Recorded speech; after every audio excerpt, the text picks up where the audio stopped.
ईश की आराधना करता पसीने से, देश का निर्माण है करता पसीने से, गगन जिसकी ओढ़नी धरती बिछौना है, श्रमिक तो इतिहास लिखता है पसीने से। जिस धूल से शहरों में मची रंग रेलियां, जिन छप्परों के बल पे खड़ी हैं हवेलियां, उस आदमी को आदमी ये मानते नहीं, जब काम निकल जाता है पहचानते नहीं। जिनकी बीमारियों से चला रेलगाड़ियाँ, जिनके ही चीथड़ों से पहन सूट साड़ियाँ, उनके ही पेट पर जलाकर जश्न का चिराग, कहते समाजवाद वो देश जाग जाग।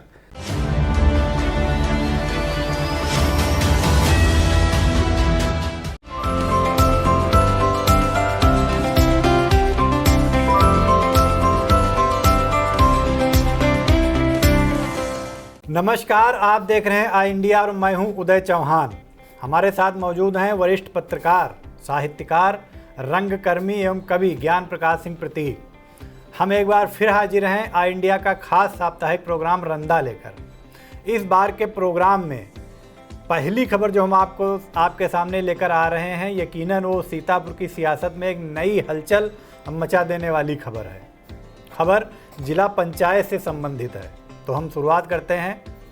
कोरम न पूरा होने से स्थगित की गई सीतापुर जिला पंचायत की बोर्ड बैठक।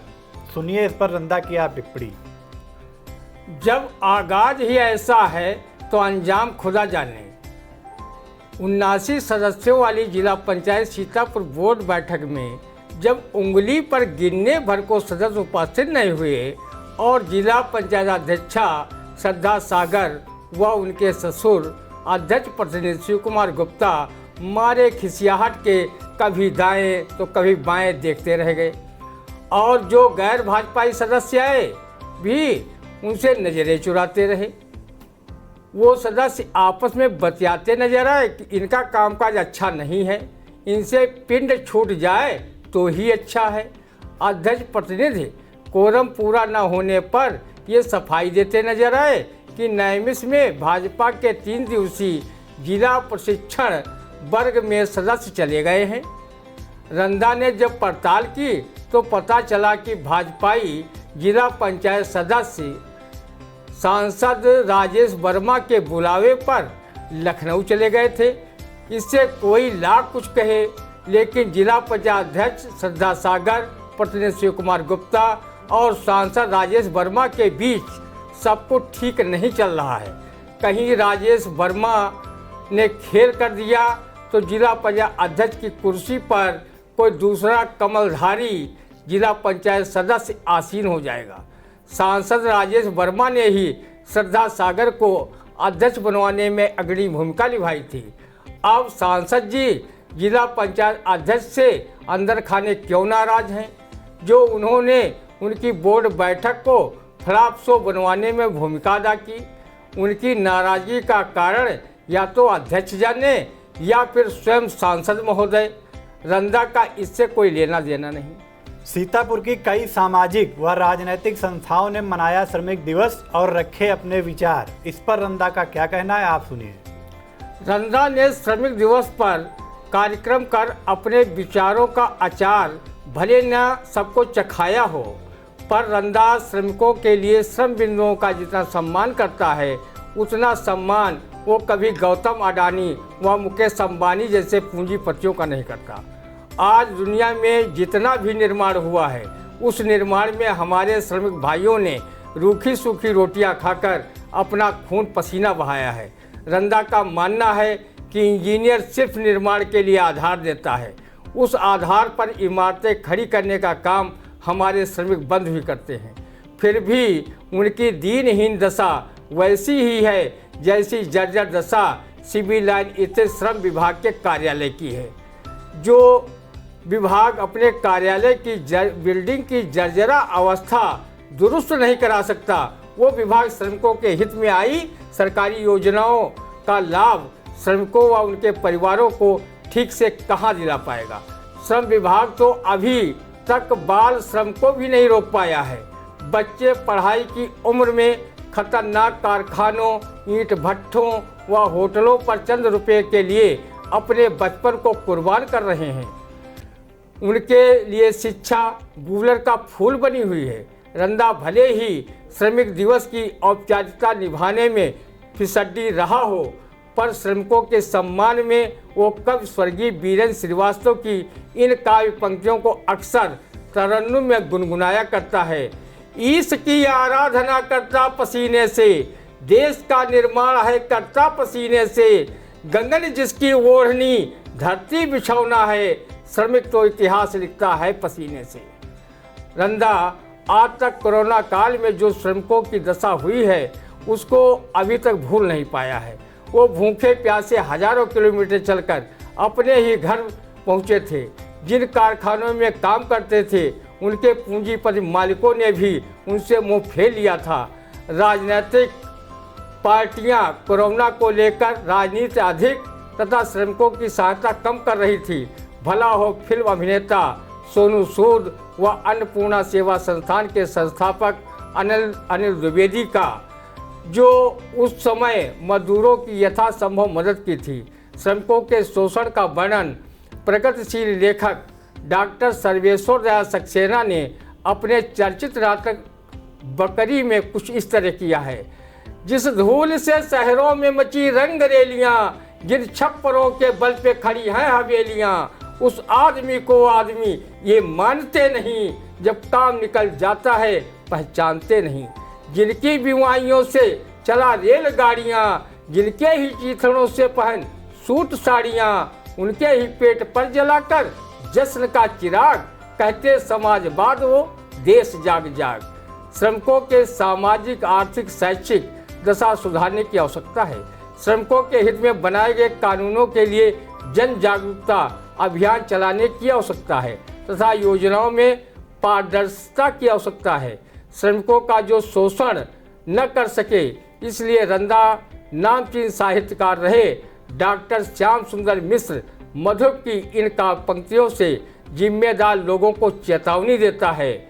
अब न जर्जर हड्डियों पर महल पूंजी का बनेगा, अब किसी श्रमिक का खून जलकर न चिमनियों के मुंह उड़ेगा, अब न ऐसे राख होगी श्रमिकों की नूतन जवानी, अब न आगे बढ़ सकेगी मुफ्तखोरों की कहानी। जी बिल्कुल, अगर बात करें हम श्रमिकों की तो उनके उत्थान के लिए और उन्हें लाभप्रद योजनाओं का लाभ देने के लिए जितने भी दावे होते हैं वो महज कागजों तक सीमित हैं। सीतापुर में आप देखिए कि जो सीतापुर का श्रम विभाग है वो खुद ही इतनी जर्जर इमारत में है, अपनी इमारत ही वो ढंग से ठीक नहीं करा पा रहा है या किसी ठीक इमारत में शिफ्ट नहीं करा पा रहा है, तो श्रमिकों का वो भला क्या करेगा जब खुद ही अपना भला नहीं कर पा रहा। ऐसा है सीतापुर का श्रम विभाग। फिलहाल हम आगे बढ़ते हैं प्रोग्राम में। सीतापुर के धर्म स्थलों से हटाए गए सैकड़ों अवैध लाउड स्पीकर, इस पे रंदा की आप टिप्पणी सुनिए। चलो रंदा सरीखे नागरिकों को ध्वनि प्रदूषण से को राहत सीएम बाबा बुलडोजर ने दिलाई है, इसके लिए वो बधाई के पात्र हैं। ध्वनि प्रदूषण भी जल व वायु प्रदूषण की तरह खतरनाक है। ध्वनि प्रदूषण अगर 140 डेसिबल के पार हुआ तो लोग बहरापन के शिकार हो जाएंगे। ध्वनि प्रदूषण से स्नायु रोगों में वृद्धि होती है, जिससे मनुष्यों को चलने फिरने में दिक्कत हो जाती है। तेज आवाज़ में इबादत करने का विरोध शायर कबीर दास ने ध्वनि प्रदूषण की भयावहता को भी ध्यान में रखकर किया हो, जिसमें उन्होंने कहा था कि काकर पाथर जोड़ के मस्जिद लई बनाए, ता चढ़ी मुल्ला बांग दे, क्या बहरा हुआ खुदाए। कबीर दास के समय में लाउड स्पीकर का विस्तार भी नहीं हुआ था, नहीं तो वो तेज आवाज़ पर न जाने और कौन सी टिप्पणी करते। उन्होंने हिंदुओं की मूर्ति पूजा का विरोध भी कुछ इस तरह अपने दोहे में किया था। दुनिया ऐसी बावरी कि पाथर पूजन जाए, घर की चकिया कोई न पूजे, यही का पीसा खाए। योगी आदित्यनाथ ने सुप्रीम कोर्ट के उस आदेश का पालन कराना शुरू किया है जिसमें तेज आवाज़ में डीजे बजाना, प्रेशर हार्न बजाना एवं ध्वनि विस्तारक यंत्रों से तेज आवाज़ फैलाना आदि पर रोक लगाने का आदेश बहुत पहले जारी किया था। जी बिल्कुल, योगी सरकार की ये जो नई पहल है लाउड स्पीकरों को हटाने की, यकीनन इसकी हर कोई खुले मन से सराहना कर रहा है। हम आगे बढ़ते हैं। मुख्यमंत्री योगी आदित्यनाथ ने दी मंत्रियों को नसीहत। मंत्रियों अफसरों को 3 माह में बतानी होगी अपनी और परिवार की संपत्ति तथा परिवार के सदस्य सरकारी कामकाज में नहीं कर सकेंगे हस्तक्षेप। इस पे रंधा की टिप्पणी आप सुनिए। मुख्यमंत्री योगी आदित्यनाथ जी, आप don't worry and be happy रहें। अफसर मंत्री 3 माह में अपनी संपत्ति वैसे ही बता देंगे जैसे तेज-तर्रार दरोगा को देखते ही चोर उचक्का अपने अपराध बताना शुरू कर देता है। मुख्यमंत्री जी वो अपने आय से भी कम संपत्ति का खुलासा जनता के बीच में करेंगे ताकि लोग उन्हें सत्यवादी राजा हरिश्चंद्र, धर्मावतार युधिष्ठिर का नवीन संस्करण मानकर उन्हें ईमानदार मंत्री अफसर होने का तमगा पहना सके। रंधा का मानना है कि मंत्री व अफसर अपनी नामी संपत्ति से अधिक बेनामी संपत्ति बनाने पर विश्वास करते हैं ताकि वो सीबीआई व ईडी जांच में भी आय से अधिक संपत्ति मामले में न पकड़े जा सके। सीएम महोदय मंत्री अफसरों को उनके परिवार के साथ उनके चमचों, साली सरहजों, सालों, साढ़ू तथा नौकर करीबियों को भी शामिल कर लेते तो शायद मंत्री अफसरों द्वारा वैध अवैध रूप से कमाई गई संपत्ति का सही रूप से पता चल जाता। रही बात परिवार के सदस्यों द्वारा सरकारी कामकाज में हस्तक्षेप न करने की, आप द्वारा दी गई नसीहत की, इस पर नियंत्रण या तो आप खुद कर सकते हैं या खुदा। ये तभी संभव है कि मंत्री व अफसरों के बीवी बच्चे जब सरकारी वाहन का प्रयोग मार्केट में शॉपिंग करने के लिए या स्कूल जाने के लिए निजी तौर पर करते हैं, उस पर जब शासन रोक नहीं लगा पा रहा है तो क्या सरकारी कामकाज में परिवारीजनों को हस्तक्षेप करने से रोक पाएगा? आज थाना, तहसील, ब्लॉकों के अधिकारियों पर परिवारीजनों व मंत्री के चमचों का कितना दबाव है, इसकी जानकारी चमचों व परिवारीजनों की कार डिटेल से निकलवा कर जाना जा सकता है। जी बिल्कुल। हालांकि योगी सरकार ने एक नया कदम जरूर उठाया है, सराहनीय है, लेकिन अगर इसे अमली जामा पहनाया जा सके तो फिलहाल क्या कुछ आगे रहने वाला है ये तो आने वाला वक्त ही बताएगा। ऐसे आदेश मुख्यमंत्री ने जारी जरूर किए हैं। हम आगे बढ़ते हैं अपने प्रोग्राम में। सीतापुर जेल में पूर्व कैबिनेट मंत्री आजम खान से मिलने के बाद वरिष्ठ कांग्रेस नेता आचार्य प्रमोद कृष्णम ने पत्रकारों से कहा कि रिहा होने के बाद आजम खान से होगी सियासत पर चर्चा। इस पर रंधा की टिप्पणी आप सुनिए। धीरे बोलो आचार्य प्रमोद कृष्णन जी, कहीं रामपुर के प्रशासन ने सुन लिया कि रिहा होने के बाद आजम खान और आप में सियासी खिचड़ी पकेगी तो वो आजम खान पर कुछ और झूठे साचे मुकदमे लाद कर उन्हें जेल की सलाखों से बाहर नहीं आने देंगे। जानकार कहते हैं कि आजम भाई को जेल के सुख के पीछे का कारण सियासी अधिक है। लगता है कांग्रेस को मौजूदा हालात में 4 मजबूत कंधों की आवश्यकता है, इसलिए आचार्य प्रमोद कृष्णन जी पूर्व कैबिनेट मंत्री आजम खान से कांग्रेस को कंधा देने के लिए मनुहार करने आए थे। जी बिल्कुल। आजम खान इन दिनों खासा सुर्खियों में हैं और सीतापुर जेल भी उनके साथ चर्चा में बनी हुई है, क्योंकि एक के बाद एक बड़े नेता सीतापुर जेल पहुंचकर उनसे मुलाकात कर रहे हैं। क्या खिचड़ी पक रही है जेल की 4 दीवारी में, ये तो फिलहाल आजम खान ही जाने या उनसे मुलाकात करने वाले नेता। हम आगे बढ़ते हैं। सीतापुर जिले में खाद्य पदार्थों में मिलावट जोरों पर। देसी घी और नमकीन में पाई गई मिलावट, इस पर रंधा की टिप्पणी आप सुनिए। देसी घी व नमकीन में मिलावट अगर आज के बजाय होली के पहले बता देते तो रंधा क्यों घर घर मिलावटी नमकीन पर हाथ मारता फिरता और देसी घी के मालपुआ उड़ाता। वैसे रंधा मिलावटी खाद्य सामग्री को खाने वाले सीतापुर के नागरिकों के दुरुस्त हाजमा को प्रणाम करता है तथा उन मिलावटखोर लोगों को धन्यवाद दे रहा है जो धन अर्जित कर रहे हैं, पर ये नहीं जानते कि वो रंधा सरीखे उपभोक्ताओं पर कितना बड़ा उपकार कर रहे हैं। अगर रंधा की बात का यकीन न हो तो इस कविता पर अपना समय जरूर जाया करें। धन्य हैं वो लोग जो चाय में गोबर मिलाते हैं, धन्य है वो लोग जो चाय में गोबर मिलाते हैं, हर एक घूंट में गौ माता के दर्शन कराते हैं।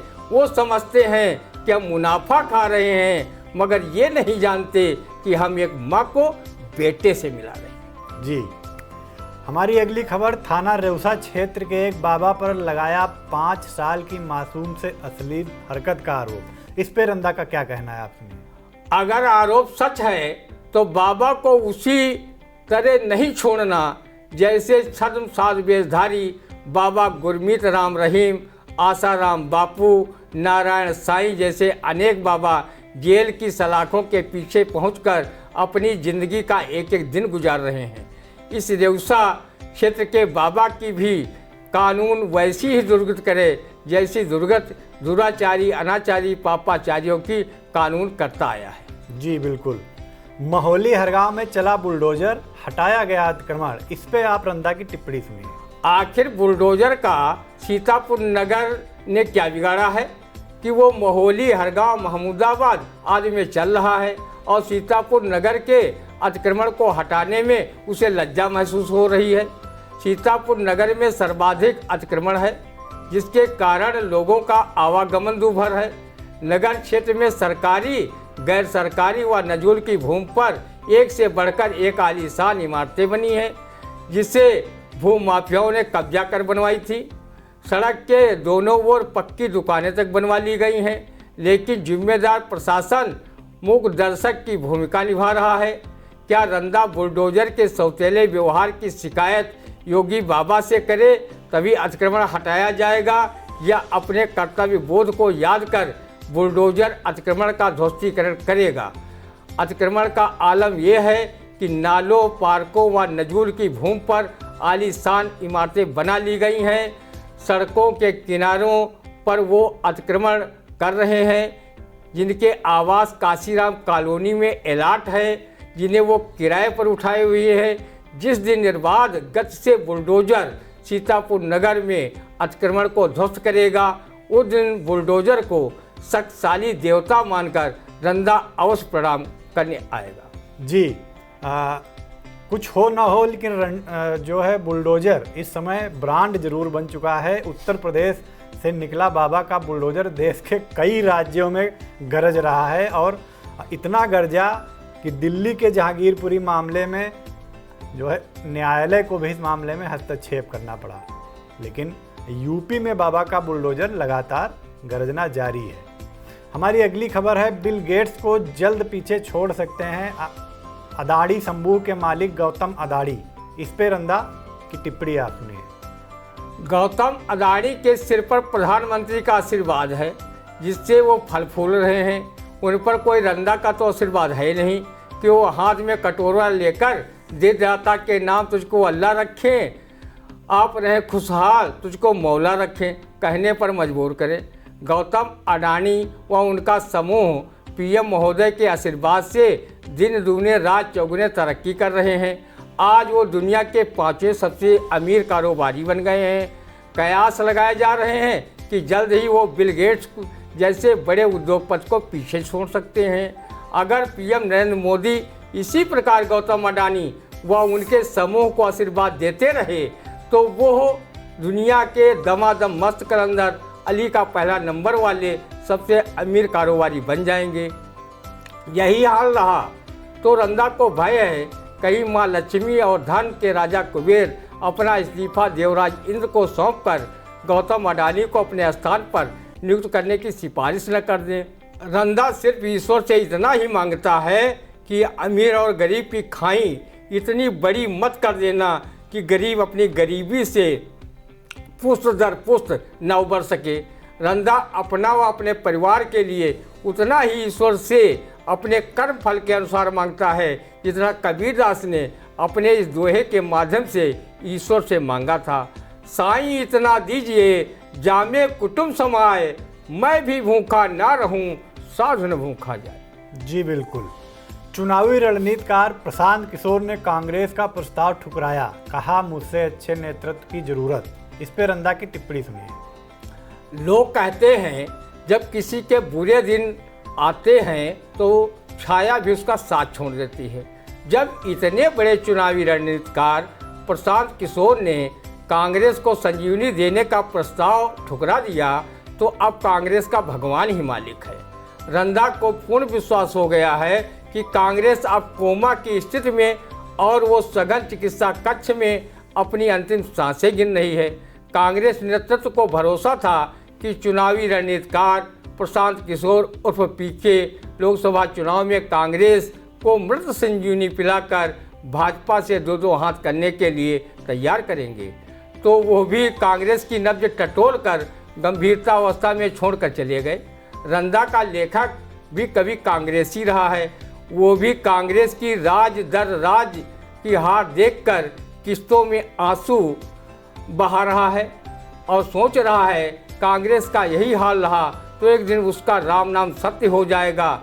उस दिन उसे आंसू या तो विरोधी दलों से उधार लेना पड़ेगा या फिर आंखों में प्याज रस या ग्लिसरीन को आंसू निकालने के लिए डालना पड़ेगा, क्योंकि कांग्रेस की लगातार हार से रंदा के लेखक के ओरिजिनल आंसू कब के सूख चुके हैं। जी, देवबंद के उलमा मौलाना मुफ्ती असद कासमी ने कहा कि अखिलेश मुस्लिम विरोधी, बोले सपा छोड़ किसी और दल में जाएं आजम खान तो बेहतर होगा। इस पे रंदा की टिप्पणी आप सुनिए।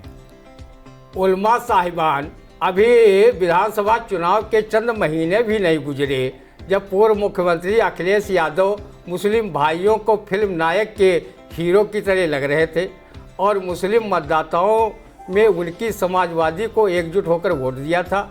उनकी सीटें 47 से 111 की थी तथा उनके सहयोगी दलों को भी 14 सीटें नसीब कराई थी। तब उलमा को अखिलेश यादव मुस्लिम विरोधी नहीं दिखते थे। आज वो सरकार नहीं बना पाए और आप जैसे उलमा सत्ता के मालपुआ खाने से दूर रहे तो वो मुस्लिम विरोधी हो गए। रही बात पूर्व कैबिनेट मंत्री आजम खान की जेल जाने की, तो उन्हें भारतीय धाराओं में जेल भेजने का काम प्रशासन ने किया है, कोई अखिलेश ने नहीं। अगर आज अखिलेश यादव सत्ता में होते तो आप जैसे उलमा अपना कद सरकार की नज़रों में बढ़ाने के लिए उनके शान में कसीदे पढ़ते। किसी ने सच ही कहा है, बने बने में लाखों निसार होते हैं, बन के बिगड़ जाती है तो दुश्मन हजार होते हैं। उलमा जी, आप आजम खान को सलाह दें कि वो अब जिस भी पार्टी में जाएं वहाँ उन पर मुर्गी बकरी चोरी जैसे घटिया इल्ज़ाम लगाने की जरूरत कोई प्रशासन न कर सके। जी, तो ये था हमारा आज का साप्ताहिक खास प्रोग्राम रंदा। अगले सप्ताह हम इसी समय फिर हाजिर होंगे अपने इसी खास प्रोग्राम में। तब तक हमें दीजिए इजाज़त। नमस्कार।